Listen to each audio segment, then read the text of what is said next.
Living organism के basic characteristic के बारे में पढ़ा था। आज हम पढ़ेंगे बायोडाइवर्सिटी के बारे में, क्योंकि जिस लिविंग वर्ल्ड में हम लोग रहते हैं वहाँ पे जो लिविंग ऑर्गेनिज्म है उनमें बहुत सारे डिफरेंसेस होते हैं, चाहे वो मॉर्फोलॉजिकली हो चाहे वो एनाटॉमिकली हो।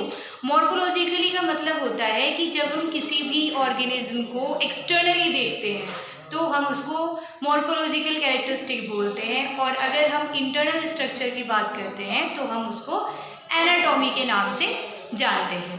ठीक है, जो बायोडाइवर्सिटी है वो इस बात को बताता है कि जिस लिविंग वर्ल्ड में हम रहते हैं उसमें जो लिविंग ऑर्गेनिज्म है, जो सेम स्पीसीज के लिविंग ऑर्गेनिज्म है, वो एक दूसरे से बहुत तरीके से अलग अलग होते हैं।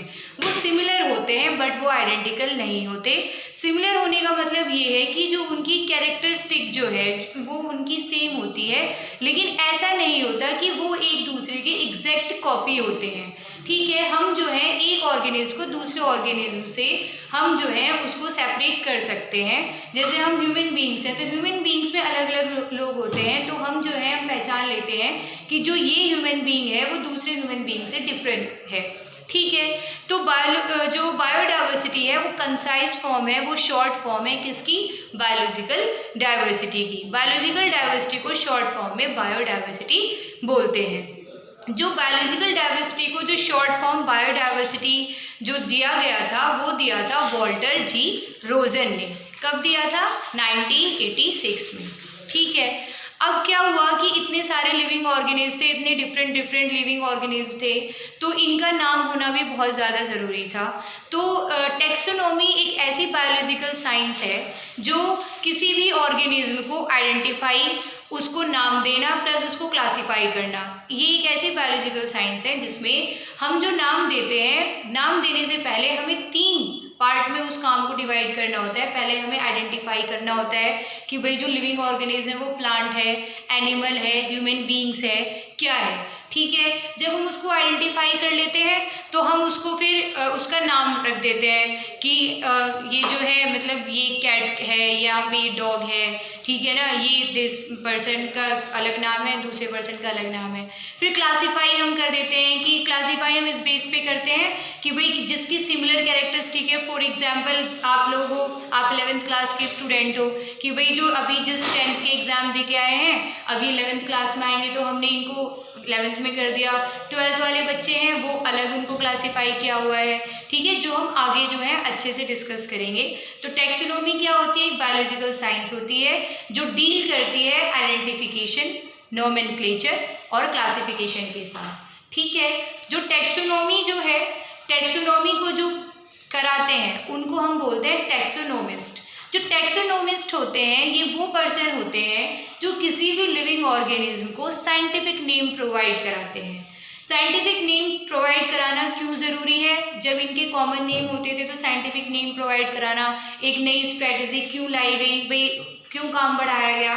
तो ऐसा इसलिए है क्योंकि जो कॉमन वर्नैक्युलर नेम्स जो है ये कॉमन नेम होते हैं जो अलग अलग जगह पर अलग अलग होते हैं। फॉर एग्जाम्पल हम लोग हैं तो हमारे भी घर पे हमें कोई कुछ कहता है, पापा किसी और नाम से, मम्मी किसी और नाम से, छोटा भाई किसी और नाम से, बड़ा भाई किसी और नाम से होता है। ठीक है, और हमारे स्कूल में कुछ और नाम होता है, तो जिसकी वजह से हम लोग कंफ्यूज हो जाते हैं। एक ही पर्सन के इतने सारे अलग अलग नाम होते हैं और हम कितनी बार ऐसा होता है कि हम उस पर्सन को जानते हैं पर डिफरेंट नेम की वजह से जब उसको रिकॉल किया जाता है तो हम उसको कहते हैं कि हम पहचानते नहीं हैं। ठीक है, तो कॉमन वर्नैक्युलर नेम जो है ये बहुत ज़्यादा होते हैं, अलग अलग जगह पर अलग अलग लोगों के अकॉर्डिंग ये अलग अलग हो जाते हैं जो कन्फ्यूज़न क्रिएट करते हैं, और हम इतने सारे नाम याद नहीं कर सकते किसी भी एक चीज़ का। हम एक ही नाम जो है वो भी, क्योंकि हमें पता है कि लिविंग ऑर्गेनिज्म बहुत सारे हैं, उनका एक एक नाम भी हम लोग याद नहीं कर पाते हैं। और जब एक के ही 100 नाम हम याद करेंगे तो that will be more complicated.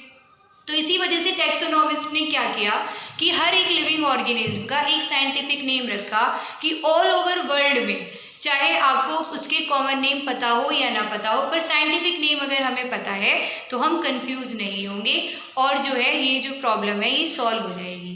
ठीक है, एक एग्जाम्पल हम लोग ले लेते हैं। गौरैया आप लोगों ने नाम सुना होगा, हिंदी में हम जिसे गौरैया कहते हैं, इंग्लिश में उसको हाउस स्पैरो कहा जाता है। जब हम स्पेन में जाएंगे और हम ये कहेंगे कि ये गौरैया है, तो शायद सामने वाला पर्सन सोचेगा कि ये गौरैया पता नहीं कोई नई चीज़ आई है, आज तक तो कभी देखी नहीं, लेकिन वो इस चीज़ को जानता है, लेकिन वो इस नाम को जानता है पार्डल के नाम से। अगर वो पार्डल कहेगा तो आप सोचोगे पता नहीं पार्डल क्या कह रहा है, ठीक है, जबकि आप उसको गौरैया के नाम से जानते हो। हॉलैंड में हम जाएंगे तो वो मुस्क के नाम से जाना जाएगा, ठीक है, हालांकि हमने कभी मुस्क नेम हमने इंडिया में कभी सुना ही नहीं है, ठीक है। जापान में आप जाओगे तो सुजून के नाम से। तो हमने ये देखा है, और भी बहुत अलग अलग जगह इसको अलग अलग नाम से जाना जाता होगा। तो आपने ये देखा कि एक जो सिंपल गौरैया जिसको आप कुछ भी नहीं मानते हो, लेकिन अगर इसको अलग अलग जगह पे अलग अलग नाम से बोला जाएगा तो आप एक सिंपल सी चीज़ में कंफ्यूज हो जाओगे, ठीक है। तो इसी वजह से साइंटिफिक नेम देना हर लिविंग ऑर्गेनिज्म को ज़रूरी हो गया, जिससे हम इतनी वास्ट वैरायटी को पूरे ऑल ओवर वर्ल्ड में हर इंसान एक सिंपल एक साइंटिफिक नेम से जान सके, जिससे कन्फ्यूजन क्रिएट ना हो। उसके बाद दो जो फुल फॉर्म है वो आपको पता होनी चाहिए। आपके जो ये AIPMT वगैरह जो ये नीट के एग्ज़ाम होते हैं उसमें भी पूछा जाता है, जनरल नॉलेज में भी पूछा जाता है कि ICBN की फुल फॉर्म क्या है। तो ICBN की फुल फॉर्म है international code of biological nomenclature, और ये दूसरा है ICZN। ICZN जो है उसका है international code of zoological nomenclature. अब ICBN का काम ये होता है कि ये जो है हर लिविंग ऑर्गेनिज्म को, ये एक संस्था है, एक ग्रुप है लोगों का, जिसमें हर लिविंग ऑर्गेनिज्म को अपना एक साइंटिफिक नेम दिया जाता है और उसको हम ICBN बोलते हैं। ICZN में क्या होता है कि ये international code of zoological nomenclature है। इसका मतलब ये है कि जितने भी जूलॉजिकल का मतलब होता है, इसमें सिर्फ और सिर्फ एनिमल्स को नेम दिया जाता है। तो ये एक ऐसी संस्था है जिसमें इंटरनेशनली पूरे ऑल ओवर वर्ल्ड में हर एनिमल को एक स्पेसिफिक साइंटिफिक नेम दिया जाता है। आज हम इतना ही पढ़ेंगे और हम आगे अगली वीडियो में डिस्कस करेंगे। Thank you so much.